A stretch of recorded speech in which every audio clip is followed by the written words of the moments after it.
garoonka diyaaradaha ee magaalada Buuhoodle maanta waxaa ka soo degay wafdi uu hogaaminayo madaxweynaha maamulka Khaatumo Professor Cali Khaliif Galeer iyo wafdi isugu jira maamulada Maakhir State iyo Khaatumo State waxaana ku soo dhaweeyay garoonka maamulka degmada Buuhoodle golaha deegaanka wasiirka maamulka Khaatumo ururada haweenka iyo waliba ururka dhalinyarada ee Walays madaxweynaha Khaatumo ayaa markii soo degay kadib waxa uu la hadlay saxaafadda waxaana uu ka warbixiyay safarkiisa haatan uu ku maqnaa dalka dibadiisa gaar ahaan waddanka Kenya iyo magaalada Muqdisho وفي عنها نيروبي حمر بي نيلها نقارني وحيسن نقطي والله ما لما هو عاوز شلال أولها نوصغني وحيد ودن كينا نقول صور نقولنا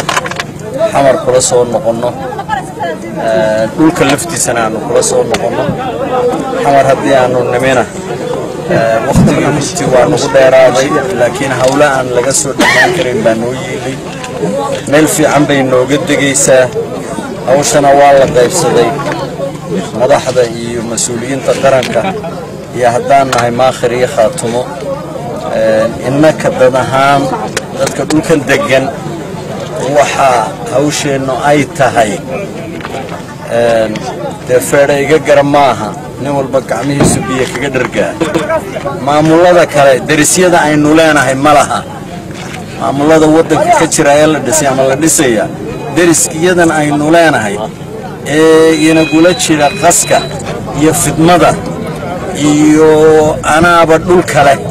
anaa waxayga iyo waxaagaba leh dadka kale ma haystaan aan leenahay kawaantooba dhul aydan lahaynna maba sheegan kartaan dad aan dadkiina ahayna uma talin kartaan وهذانا وفد وماخر ووفد كان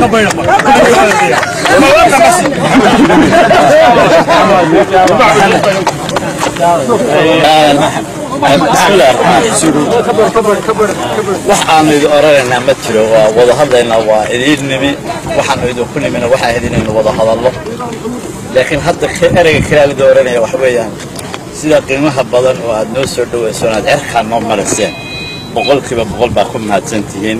waana filaynay markaan ku soo soconay inaad sidaa iyo si ka badan noo soo dhaweyn doontaa halka kalena waxay tahay dadka labada ummadood ama labada shacab ama labada deegaan dadka ku nool go'aan bay go'aankay gaadheen waa inay maamul wada jira dhistaa cid kale oo laga wareysanayo qofka kale